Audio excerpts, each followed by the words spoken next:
문학 펴세요. 문학 118쪽. 자, 여기서 어저께 극이랑 수필 했었어요. 극 중에 이제 수필의 예라고 보시면 되는데, 이거 이태준의 파초입니다. 우리 이거 아마 빠작에서 한번 했었을 거예요. 그래서 말 그대로 파초와 관련된 이야기입니다. 자, 작년 봄에 이웃에서 파초 한 그루를 사왔는데 얻어온 것도 두어 뿌리에 있었지만 모두 어미 뿌리에서 새로 찢어낸 것들로 앉아서나 들여다보만 할 키들이요. 요게 언제 자라서 키 큰 내가 들어서 많지 그늘이지나 생각할 때적이 한심했다라는 거죠. 그래 지나다닐 때마다 눈에 빼앗기던 이웃의 큰 파초를 아예 사오고 말았는데 워낙 크기도 했지만 파초는 소선지가 제일 좋은 거름이란 말을 듣고 선지는 물론이요 생선 씻은물 깨꽃물 같은 것을 틈틈이 주었더니 작년 당년으로 성북동, 이 사람 성북동에 사나봐요. 성북동에선 제일 큰 파초가 되었고 올봄에는 새끼를 5이나 뜯어내었다. 그런 것이 올 여름에도 그냥 그 기운으로 장차게 자라 지금은 아마 제일 높은 가지는 12자도 훨씬 더 넘을 만치 지붕과 함께 솟아서 퍼런 공중에 들여왔다. 지나가는 사람마다 이렇게 큰 파초는 처음 봤군 하고 우러러 보는 것이다. 나는 그 밑에 의자를 놓고 가끔 남국의 정조를 명상한다. 파초는 언제 보아도 좋은 화초다. 폭염 아래에서도 그의 푸르고 싱그러운 그늘은 눈을 씻어줌이 물보다 더 서늘한 것이며 비오는 날 다른 화초들은 입을 다문 듯 우울할 때 파초만은 은은한 빗방울 퉁겨 주렴 안에 누웠으되 듣는 이의 마음에까지 비를 뿌리고도 남는다. 가슴에 비를 뿌리되 옷은 젖자는 그 서늘함, 파초를 가꾸는 이 비를 기다림이 여기 있을 것이다. 오늘 앞집 사람이 이제 찾아왔는데 앞집 사람이 찾아와서 뭐라 하냐면 이 사람이 이제 좋아하는 파초를 팔라고 하는 거예요. 저 파초 파십시오. 팔다니요? 저거 이제 팔아버리셔야 합니다. 저렇게 꽃이 나온 건 다 큰 표구고요. 내년에 영락없이 죽습니다. 그건 제가 많이 당해봐서 안다라고 하는 거야. 근데 죽을 때 죽더라도 보는 날까지 봐야 되지 않겠어요? 라고 하니까 그까지 이제 두어 달 더 보자고 그냥 두세요. 지금 팔면 파초가 3가나 저렇게 다 큰 것은 5원도 더 받습니다. 그러니까 5원이란 단어를 통해서 시대적 배경을 알 수 있겠죠. 자, 그러니까는 이 사람은 이 파초가 너무 좋아요. 그래서 이 파초에 떨어지는 이제 파초 잎이 이렇게 크거든요. 잎이 크거든요. 그래서 비 올 때 이제 떨어지는 이제 소리도 좋아하고 이게 파초를 이렇게 아껴서 계속해서 봤으면 이제 그냥 좋겠는데 이 사람은 팔라라고 얘기하는 거죠. 그래서 이 앞집 사람은 약간 이제 물질적 가치를 이제 중요시한다고 한다면 이 사람은 나는 약간 정신적 가치를 중요시하는 거죠. 그래서 여기서는 가치관 차이가 나온다라고 보시면 돼요.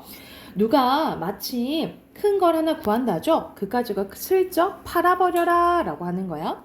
생각하면 고마운 일이다 라는 거. 왜냐면 앞집 사람은 나를 생각해서 얘기해 주는 거잖아. 그치? 이왕 죽을 것을 가지고 돈이라도 한 5원 만들어 쓰라는 것이다. 그러나 나는 마음이 얼른 막 쏠리지 않았대. 그까짓 거 팔아서 뭐합니까? 라고 하니까 5원쯤 받으셔서 미닫이에 비 뿌리지 않게 챙이나 해 다시죠. 그는 내가 서재를 짓고 챙을 해달지 않는다고 자기 일처럼 성화하던 사람이다. 나는 챙을 하면 파초에 비 맞는 소리가 안 들린다고 몇 번 설명했으나 그는 종시 개쩍은 소리밖에 안 듣는 모양이었다.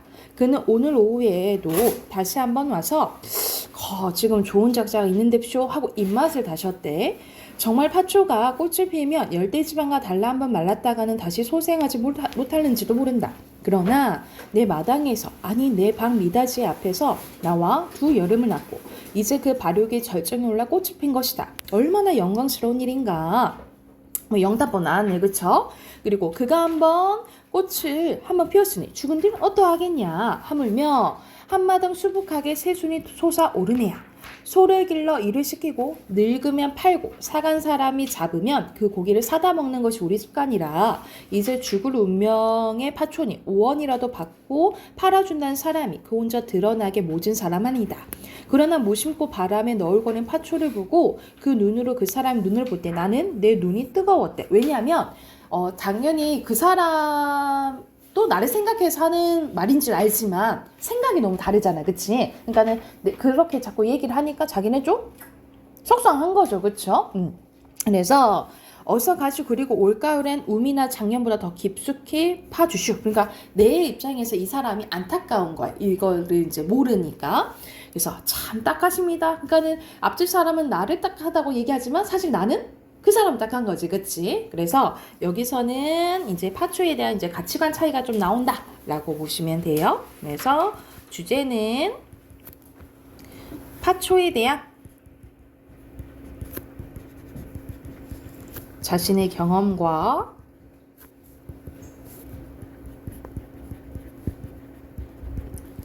현대인의 물질적 가치관에 대한 비판이에요.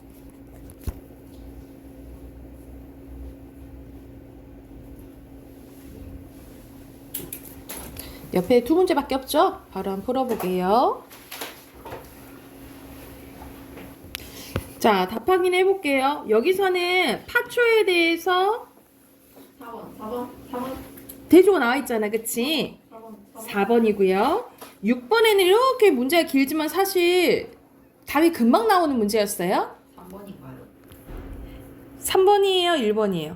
1번이요? 1번이에요. 여기서는 지나가는 사람에게 파초의 평범한 눈으로 바라보지 아니란 태도가 아니라 그냥 이 사람들 지나가면서 그냥 감탄한 거잖아. 별 상관없죠. 그냥 지나가면서 감탄한 거야. 문화 끝. 뒤로 넘겨봐요. 네. 고전소설 이어서 할게요. 안 하실 거군요. 아니야. 그것도 할 거 두 개 다 할 거야. 아니, 자. 저번에 하지 않았어요? 약간. 고전소설의 특징 봐볼게요. 오늘 이거 두 장만 하고 문법으로 넘어갈게요. 선생님 이거 저번에 하지 않았어요? 이거? 독서 안 해요? 독서도 할 거예요. 신라. 다 할 거예요. 독서 먼저 하면 안 돼요? 자, 싫어. 다 할 거예요. 싫어. 걱정하지 내가 마세요. 내가 싫어. 자, 마지막 나오는 부분은 고전소설의 특징입니다. 우리 고전소설은 자, 기준이 19세기예요. 19세기 이전에 쓰여진 소설을 고전소설이라고 합니다. 그래서 보통 1894년 가보개혁을 기점으로 삼아요. 그래서 거기에 이제 19세기니까 19세기 이전에 쓰여진 소설을 고전소설, 그 이후로 이제 현대소설로 보는데 설화는 여러분 입으로 전해진 이야기를 얘기해요. 그래서 종류가 신화, 전설, 민담이 있는데 설화나 가전, 우리 가전체는 약간 우리가 무생물을 생물처럼 이제 표현하는 거 의인화해가지고 쓴 것을 이제 가전체 문학이라 하는데 설화나 가전 또는 중국 소설의 영향을 받아서 탄생한 게 우리 소설, 특히 고전 소설이라고 보시면 됩니다. 우리 고전 소설의 전반적인 특징은 우리 중등 과정에서도 계속 나왔잖아요. 갈래 문제 나왔잖아요, 그지? 자, 주제는 거의 권선징악, 인과응보가 주류이면서 유교적 윤리관이라는 걸 뭘 중요시하는 거예요? 충이나 효, 그치? 그래서 가정의 화합을 강요시하고 사회제도의 모순이나 부정을 비판하는 주제가 드러나기도 합니다. 그래서 말 그대로 권선징악은 착하게 살아라 이 말이죠, 그쵸? 그리고 구성은요, 첫 번째 시간 순으로 일어납니다. 그래서 평면적 구성이에요. 같은 말로 순행적. 그렇지, 순행적 구성이라고 보시면 되고요. 주인공이 태어났을 때부터 죽을 때까지를 다뤄요. 그거는 일대기적 구성이라고 보시면 되고요. 다 그런 건 아닌데 꿈이 나오는 경우가 있어요. 그것을 환몽구조라고 해요. 그래서 말 그대로 현실에서 시작했다가 꿈의 이야기가 나오고 또 꿈에서 깬 현실 이야기가 나오거든요. 그래서 환몽구조는 전체적으로 무슨 구성이라고 보면 될까? 액자. 그렇지. 액자식 구성이에요. 액자식 구성. 나잖아. 액자식 구성이라고 써놓으시면 되고, 여러분 적강이라는 거 잘 보세요. 이 적강 구조가 많이 나오거든요. 적강이라는 것은 뭐냐면 우리가 이렇게 인간 세상이 있으면 위에 천상계가 있다라고 보는 거야. 그래서 원래 나는 주인공이 천상계 사람이었는데 죄를 지어가지고 인간 세상에 귀양 왔다라고 보거든요. 그래서 천상계 사람이 지상계로 내려온 걸 적강이라고 해요. 적강. 그래서 보통 영웅 소설이 적강 구조가 많아요. 원래는 천상계 사람이었는데 죄를 지어가지고 인간계로 귀향을 오게 된 거지. 이런 적강 구조가 많이 나온다라고 보시면 돼요. 그래서 여기서도 나오죠. 천상계 인물이 죄를 짓고 인간 세상을 내려오거나 죄값을 치른 후 다시 천상계로 올라가는 거야. 그러면 인간 세상과 천상계가 따로 있다라고 보는 거잖아. 그치? 이걸 뭐라고 하냐면 이원론적 세계관이라고 해요. 그러니까 세계가 두 개가 있다라고 보는 거죠. 지상계, 천상계 이렇게 보는 거지. 그래서 적강구조는 이 이원론적 세계관이 밑에 밑바탕에 깔려져 있다라고 생각을 하시면 되고요. 거의 해피엔딩이죠. 거의 해피엔딩으로 다 그런 건 아닌데 거의 다 해피엔딩이라고 생각하시면 됩니다. 그리고 인물은요. 한번 성격이 정해지면 잘 변하지 않아요. 그래서 우리 흥부놀부 생각하면 착한 놈은 계속 착하고 나쁜 놈은 나쁜 거지. 그 인물을 평면적 인물이라고 하고요. 그리고 제자가인의 주인공들이 많습니다. 모든 면에서 완벽한 인물들이 많고 그리고 보통 우리 효녀하면 누가 생각나죠? 심청이. 열녀하면은 춘향이 이렇게 이제 하는데 어떤 사회적 계층 인물을 대표하는 인물을 전형적 인물이라고 해요. 그래서 추가적으로 이렇게 써놓을게요. 고전 소설의 인물은 대표적으로 평면적이고 전형적이다라고 보시면 됩니다. 전형적 인물은 어떤 사회 계층을 대표한다라고 생각을 하시면 돼요. 그리고 사건은 어떻게 이루어지냐면 지금처럼 스토리가 완전 탄탄하지는 않아요. 어떤 사건이 일어나서 이 사건이 일어났다 이런 걸 개연적이라고 하는데 보통 개연적이지 않고 우연적으로 일어나는 경우가 많습니다. 그래서 남녀 주인공이 헤어졌는데 갑자기 배에서 만나 뭐 이렇게 이야기가 진행이 되거든요. 그래서 우연적이고 말도 안 되는 이야기가 이루어지기도 합니다. 우리가 홍길동전 생각하면 홍길동이 동해번쩍 서해번쩍 한다 하잖아. 그리고 분신술을 써가지고 막 8명이 나타나잖아요. 말이 안 되잖아요. 그치? 비현실적인 이야기가 나오는데 같은 말로 뭐라고 생각하시면 돼요? 전기적이라고 기억을 해두시면 됩니다. 그리고 서술 방식이 나와 있네요. 구어체는 사용되지 않고 구어체는 말하는 말투죠. 거의 문어적인 표현이에요. 딱딱한 약간 말투, 평소에 쓰지 않는 말투 생각하시면 되겠죠. 그래서 뭐뭐 하더라 라고 어미가 끝나는 경우가 있고요. 관습적이고 상투적인 표현, 그리고 언어유희, 언어유희는 말장난이에요. 뭐 과자 이런 해학적인 표현이 드러나고요. 다 뭐예요? 전지적 작가 시점이야. 3인칭 전체 작가 시점이야. 그래서 내용을 전개하다가 특정 장면에서 작품 밖 서술자의 생각이나 주관적 판단이 작품 속에 나타나는 서술자의 개입이 나타납니다. 우리가 서술자가 개입하는 걸 뭐라 하죠? 편집자적 논평이라고 하죠. 이게 이제 고전 소설의 특징이라고 생각하시면 돼요. 그래서 춘향전 같은 경우에는 이 편집자적 논평이 나온 부분을 찾는 부분이 문제로 많이 나와요. 그리고 배경입니다. 중국을 배경으로 하거나 우리나라 배경도 있지만 중국 배경, 특히 전쟁 같은 소설, 영웅 소설은 중국으로 하는 배경이 되게 많아요. 그래서 환상성이나 신비감을 부여하거나 우리나라를 배경으로 해서 또는 뭐 사실감을 부여하기도 한다. 그래서 실존 인물을 언급해가지고 사실성을 높이는 경우도 있다라고 기억을 해두시면 됩니다. 그럼 옆에 개념 연습하기 한번 봐볼게요. OX 문제가 나와 있네. 자, 구전되는 이야기를 바탕으로 쓰기 시작했습니까? 구전이는? 그치, 설화니까 맞죠, 그쵸? 그리고 유교적 윤리관 권선징악도 맞죠, 그쵸? 그리고 1인칭 주인공 시점이라 했어? 전지적 작가 시점이라 했잖아, 그치? X입니다. 자, 밑에는 김시습의 만복사 저포기라는 내용인데요. 만복사라는 건 절 이름이고요. 저포는 게임 이름이에요. 놀이 이름이야. 그래서 놀이를 해가지고 여자와 만나는 이야기를, 남자와 여자의 만나는 이야기를 생각하시면 되는데, 자, 전라도 남원입니다. 배경이 남원에 양생이라는 노총각이 일찍이 부모를 여의고 만복사라는 절에 살고 있었습니다. 어느 날 양생이 법당에서 저포를 던져서 자신이 이기면 좋은 배필을 달라고 소원을 빈 거예요. 이 놀이에서 양생이 이겼고 양생은 아름다운 한 여인을 만나게 돼요. 근데 여인은 사실 살아있는 여자가 아니었어. 죽은 여자였어요. 그래서 외구의 침입돼 죽은 처녀의 환신이었는데 여인은 양생을 융숭하게 대접하고 사흘 뒤 양생이 돌아가게 되었을 때 신표로서 은잔 한 개를 이 남자한테 줍니다. 양반은 타고 가던 말을 즉시 멈추고 양생에게로 가까이 가서 은잔을 갖게 된 그 은잔 어떻게 갖게 되었습니까? 라고 물었대. 양생은 그 전날 여인과 약속한 일을 빠짐없이 그대로 얘기했대. 그 양반은 놀랍고 의아하며 한참을 멍하니 서 있다가 입을 열었는데 그 양반이 뭐라 하냐면 내 팔자가 불행해서 스라의 오직 여식이 하나밖에 없었는데 내가 딸 하나 있었는데 외고인 안에 그마저 빼앗기고는 미처 정식으로 장례를 치르지 못하고 개녕사 곁에 묻어두고는 머뭇거리다가 지금까지 이르렀네.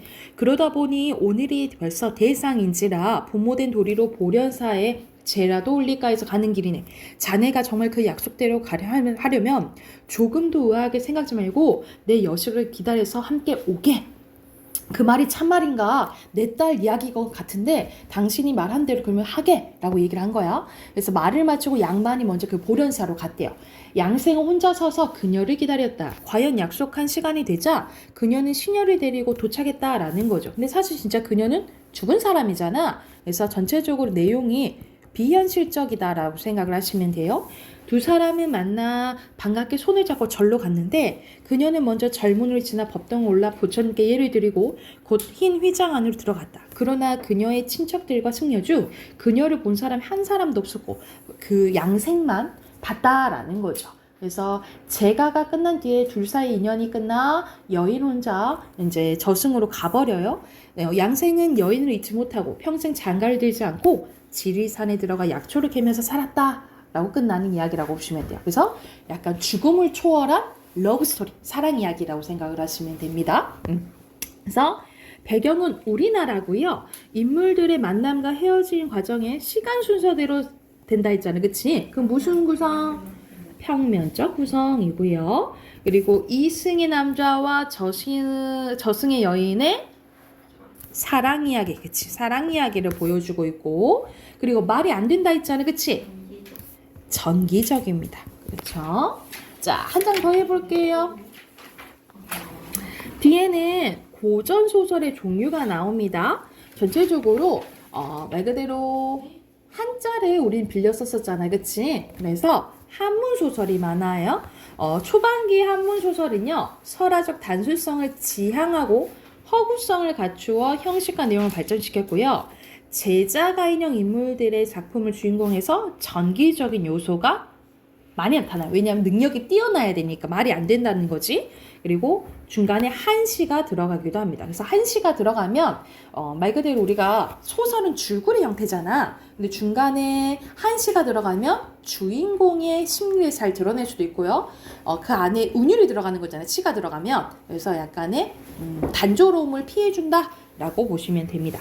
그래서 여기서는 가끔 가다가 한시가 들어간 소설이 나오면 한시의 효과를 서술형으로 많이 묻거든요. 그래서 한시의 효과는 주인공의 심리를 드러내주기도 하고 줄글의 단조로움을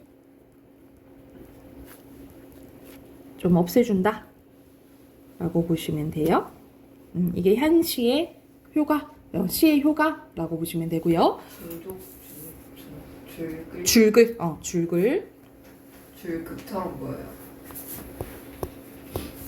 리을을 갈겼어서 그런가 봐. 자, 그리고 후기 한문 소설은요. 지식인으로서의 사회적 책임을 자각한 실학자들에 의해서 사회 모습을 비판하는 작품들이 창작되고요. 실학자들이 추구하던 현실성과 실리성을 나타내기도 합니다. 그래서 오히려 양반인데도 불구하고 양반을 비판하는 양반적 또는 뭐 허생적이 이렇게 나오는 거죠. 이게 후기 소설이라 생각하시면 되고, 군이 들어간 건 뭐야? 전쟁이 소설이라고 보시면 돼요. 전쟁에서 영웅이 활약한 이야기라고 생각하시면 되고요. 당연히 군담 소설은 거의 영웅 소설과 겸해서 많이 나와요. 만약 영웅이란 것은 어떤 위기 상황에서 구해줘야 되잖아요. 그치? 그래서 거의 전쟁 소설은 영웅 소설이라고 생각을 하시면 됩니다. 그리고 애정 소설은 뭐야? 사랑 이야기죠? 사랑 이야기. 가정 소설은 부모와 자식, 남편과 아내, 형제와 자매 사이의 갈등, 불화 등 가정에서 일어날 수 있는 사건을 주로 삼습니다. 그래서 유명한 게 여기서 뭐 심청전이라든가 장화홍련전. 여러분 사시남전기는 누구 이야기냐면 이거는 배경이 숙종 때. 우리 숙종이 정치를 잘했지만 여자한테 많이 말렸죠? 그래서 인현왕후와 누구 이야기? 장희빈 이야기입니다. 인현왕후와 장희빈 이야기야. 그래서 여기서 사씨를 나타내는 게 이제 인현왕후거든요. 그래서 사씨와 아마 교시였던가? 그래서 사씨와 교시였던 것 같아요. 여기가 사씨 그리고 장희빈이 이제 교시였던 것 같은데. 그래서 비유를 해서 결국 교훈은 뭐냐? 본처한테 잘해라. 이 내용이에요. 그래서 대표적인 가정소설이라고 생각하시면 되고, 몽유소설, 몽이 뭘까? 꿈 몽자, 그치? 꿈 이야기야. 그래서 주인공이 현실에서 바라던 일을 성취하는 꿈 이야기가 주요 내용이고, 아까 전에 얘기했었잖아요. 환문구조 나온다 했잖아, 그치? 액자식 구조라고 기억을 해두시면 될 것 같아요. 그러면 여기에 해당되는 예 오른쪽에 가볼게요. 홍계월 전이어서 홍계월 약간 남자 이름 같냐 여자 이름 같냐? 남자. 여자 이야기예요. 여자. 네, 그래서 여성 영웅소설이라고 보시면 됩니다. 내용 보면요. 부모를 잃은 계월은 여공에게 구출된 뒤 이름을 평국이라 고치고요. 여공의 아들 보국과 한 스승 밑에서 함께 학문을 배워 과거를 급제하게 됩니다. 그러니까 여자가 당연히 우리 조선시대 때는 여자가 잘 살기 사회생활하기 힘든 구조잖아요. 그치? 그래서 남장을 해가지고 과거에 급제하게 돼요. 나라에 큰 반란이 일어나자 계월은 원수, 보국은 부원수가 됩니다. 그러니까는 여자가 더 잘 나가는 거예요. 원수, 큰 장군이 되는 거고 그 밑에가 이제 보국의 부원수가 되는 거예요. 되어 이를 평정하고 계월은 잃었던 부모를 찾게 됩니다. 그 후 계월이 병이 나자 황제는 어이를 보내 치료하게 되는데 어이는 계월이 여자일 가능성이 있다라고 황제에게 아뢰입니다. 왜냐하면 우리가 진맥을 보잖아요. 그러면 진맥 보면 이제 여잔지 남잔지 좀 드러나는 거지, 그치? 이때 평국이 계월이죠. 병세 차차 나음에 생각하되 어이가 내 맥을 보았으니 본색이 탈로 날지라 이제 할 일 없으니 여보를 고쳐이고 귀중에 몸을 감춰 세월을 보내면 옳다 이렇게 다짐을 하게 된 거야. 그래서 즉시 남복을 벗고 여복을 입고 부모님을 뵙고 흐느끼며 두 볼에 눈물이 흘러내리거늘 부모도 눈물 흘리며 위로하더라. 개월이 비가 마여 오는 거동을 추 9월 연합꽃이 새우를 머금은 듯 비유법 나오네요. 초승달이 수은에 잠긴 듯 하며 아리따운 모습은 당대의 제일이라.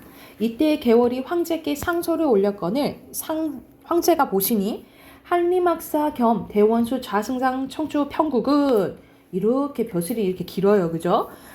머리가 땅에 닿도록 거듭절하며 아래옵니다. 신첩이 5세 이전에 장사람 별난의 부모를 잃었고 도적 맹기를 만나 수중고운이 되어서 여공의 덕으로 살아났지만 일념에 생각하온즉 여자의 행색을 하여서는 귀중에 늙어 부모의 골을 찾지 못함이 되었기로 여자의 행실을 버리고 남자의 복색을 하와 황상을 속이 없고 조정에 들어갔다. 신첩의 죄 죽어도 아깝지 않으며 큰 벌을 각오하고 있기에 유지와 인수를 올리옵나이다.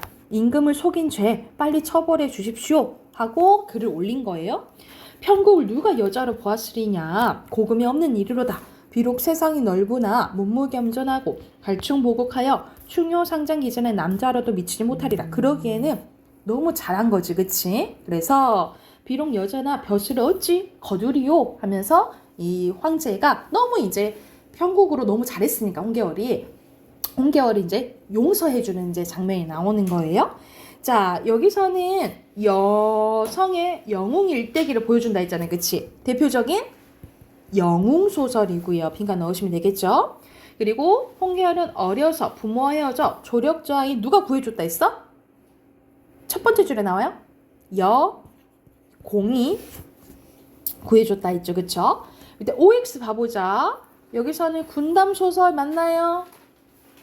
맞고요. 자, 거두지 않는다고 했는데 그러면 한계를 드러내는 거예요? 이거는 인정받은 거잖아요, 그치? X입니다. 그래서 이게 대표적인 영웅의 일대기적 구성이 나오는데 영웅의 일대기적 구성은 총 7단계에 닫혀요. 우리 했었잖아. 기이한 출생. 그렇지. 기의 첫 번째는 근데 첫 번째는 뭐야? 고기. 그렇지. 고귀한 혈통이 좋아야 돼. 그 다음에 기이한. 그치. 기이한 탄생이 있어야 되고 그다음에 비범한 능력. 능력이 있고 위기가 있죠. 그치. 그래서 가족과 헤어지거나 아니면 죽을 위기에 있는 거죠. 그래서 신은 고난을 이겨내야겠죠. 여기서는 어른이 된 후, 성인이 된 후에 위기를 맞고 극복하고 뭐다 했어? 이거 이제 나라를 세우거나 세우고, 어떠한 약간 뭘 세워요. 그렇지 뭘 세워야겠죠? 그게 뭐라 해야 돼? 그거 뭐해? 그거 뭐야? 단어가 기억이 안 나요.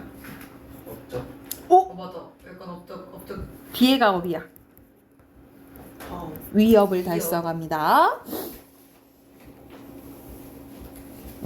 여기까지 하고 독서 꺼낼게요.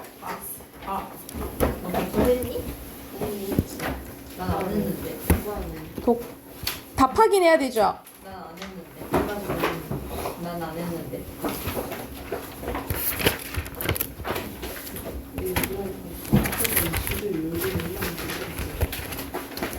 너 결국에 뒤엎어졌잖아.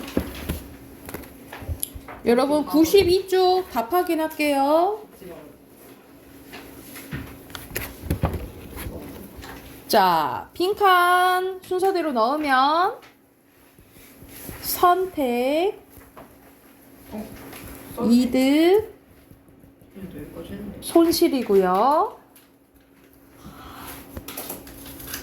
손실, 이득. 그리고 이득, 손실, 확실, 불확실. 여기서 나오잖아. 긍정적인 틀은 확실한 걸 선택하려고 하고 부정적인 거는 불확실한 걸 선택하려고 한다 했잖아요. 근데 여기 상황은 죽는 거잖아. 죽는 거는 부정적인 거죠. 그럼 뭘 선택할 확률이 높아요? 부정적인 것을 선택할 때는 불확실한 걸 선택한다 했잖아. 그러면 가보다는 나를 선택하겠죠. 그렇죠? 그래서 이유 이렇게 쓰시면 돼요. 부정적인 틀로 사람들이 인식하기 때문에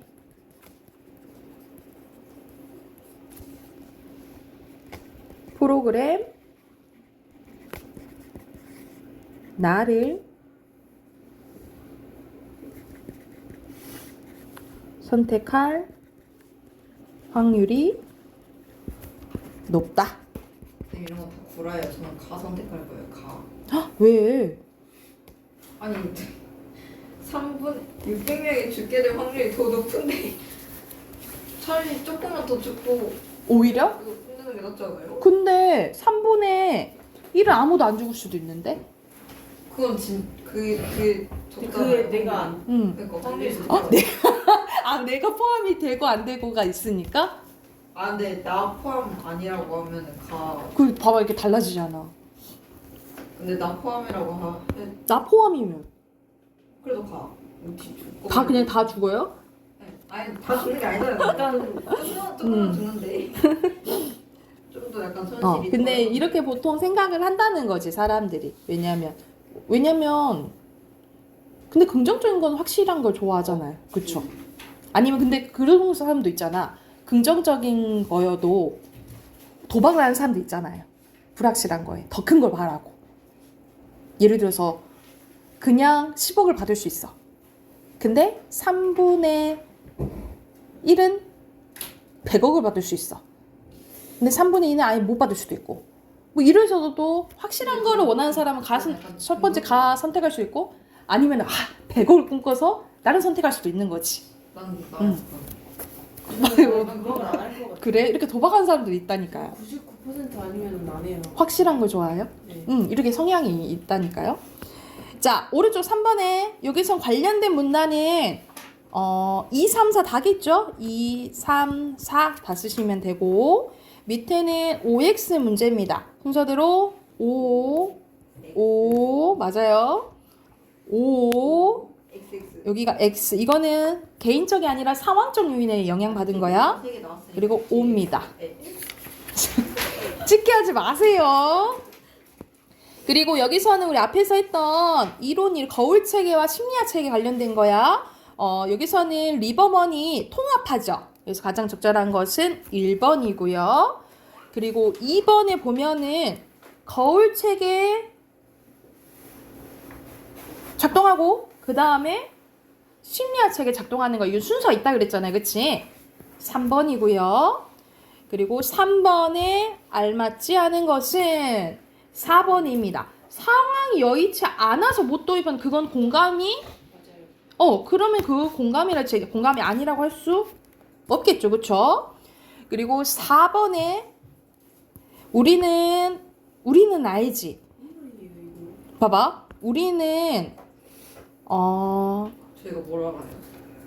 N이 뭘 하냐면 말해주려고 N이 구슬을 옮긴 걸 알잖아. 그리고 셀리가 돌아왔을 때 못 찾을 것을 알죠. 왜냐면은 N이 어디로 옮긴지 모르니까. 그죠? 근데 우리는 내가 아니까 저 사람도 알 거야. 이렇게 생각하는 사람들이 있다는 거지. 그치? 그러면 여기서 알맞지 않은 건 몇 번일까요? 제가 봤을 때 4번. 제가 봤을 때 5번. 4번이 5번이요? 4번. 5번. 4번이죠. 이거 봐봐. 셀리의 마음에 공감한 아동들은 셀리 입장이야. N이 구슬을 삼겼다고 알고 있어요? 모르잖아. 모르고 있잖아. 셀리 입장에서는. 그치? 그래서 못 찾을 거라고 생각하겠죠. 그쵸? 찍어서 맞아버려.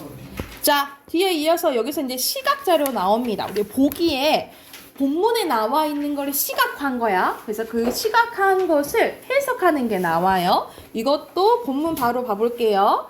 여기서는 박테리오파지에 대해서 나옵니다. 박테리오파지는 머리와 꼬리 섬유로 구성되어 있는데요. 이제 상상을 해야겠지. 머리는 다면체로 되어 있고 그 밑에는 길쭉한 꼬리 밑에는 갈고리 모양의 꼬리 섬유가 붙어 있습니다. 머리에 있는 박테리오파지의 핵심이라 할 수 있는 유전물질이 있는데 이 유전물질은 단백질 껍질로 보호되어 있어요. 꼬리는 머릿속의 유전물질이 세균을 이동하는 통로 역할을 하며 꼬리 섬유는 세균에 탁싹 달라붙는 기능을 한대. 이 박테리오파지는 증식을 위해 세균을 이용을 하는데요. 박테리오파지가 세균을 만나면 우선 꼬리 섬유가 세균의 세포막 표면에 존재하는 특정한 단백질, 다당류를 인식하여 복제할 수 있는지 없는지 확인하는 거야. 근데 만약 복제할 수 있어 라고 패스라는 게 인식이 되면 갈고리 모양의 꼬리 섬유로 세균의 표면에 딱 달라붙는데요. 그래서 세균 표면에 자리 잡은 박테리오파지 머리에 들어있는 유전 물질만 내부로 침투시키는 거야. 이 내부로 침투한 박테리오파지 유전 물질은 이 세균 내부의 DNA를 분해합니다. 그리고 세균의 내부 물질과 여러 효소 등을 이용하여 새로운 박테리오파지를 형성한 유전 물질과 단백질을 만들어내는 거예요. 이렇게 만들어낸 유전 물질과 단백질이 조립되면 새로운 박테리오파지가 복제된다라는 거야. 그러면 여기선 전체적으로 박테리오파지가 복제되는 과정에 대해서 설명한 거죠. 그쵸? 박테리오파지에는 독성파지와 용원성 파지가 있는데요. 독성파지는 충분한 양의 박테리오파지가 복제되면 복제를 중단하고 세균의 세포벽을 파괴하는 효소로 만든대. 그리고 효소로 세균의 세포벽을 터트리면서 외부로 쏟아져 나온대. 그럼 쏟아져 나온다 했잖아. 그치? 그러면 여기 그림 보면 쏟아져 나오죠? 그럼 이건 뭐에 대한 설명인 거야? 독성파지에 대한 설명이에요. 독성파지. 이와 달리 용원성 파지는 세균을 이용하는 것은 독성파지 같지만 세균을 파괴한대 안 한대? 파괴하지 않고 대신에 계속 기생하면서 분열된다라는 거예요. 그럼 이렇게 터져 나오는 것은 뭐에 대한 설명? 독성파지에 대한 설명인 거야. 이해됐나요? 그럼 여기 해당되는 오른쪽 문제 봐볼게요. 여기서는 어떤 과정이 나오는 거야? 박테리오파지의 무슨 과정? 분해 과정. 뭐 한다 했어? 복제. 그렇지. 복제 가정이고요. 자, 가장 먼저 할 것은 뭐야? 얘가 복제 가능한지 안 가능한지 확인해야겠죠? 디귿. 그렇지. 그 다음에 리을. 리을이에요? 리을. 리은, 리을 기억. 리을, 기억이죠? 됐나요? X. X. 그리고 순서대로 옆에 이제 시각 자료 확인하는 거예요. 자, A가 진행했을 때, 얘는 불가능 하면은 일어나, 안 일어나? 안 일어나잖아. 맞죠? 그리고 얘 기생이에요. 기생하는 건 용원성 파지였다 했죠. 그쵸? X. X. 터져 나온 거 독성 파지 맞나요? 맞아요. 맞죠? 자, 새로운 물질 가정하는 거 맞나요? 맞아요. 맞죠? 이거 아니에요. 독성 파지라 했죠? X입니다. 여기에 해당되는 문제 쭉 뒤에 나와요. 문제 쭉 풉시다. 98쪽부터 101쪽까지 푸시면 돼요. 지금 푼 친구 이거 덜 푼 친구 있어가지고 이거는 다음 주까지 해올게요. 101쪽까지 다음 주까지 해오고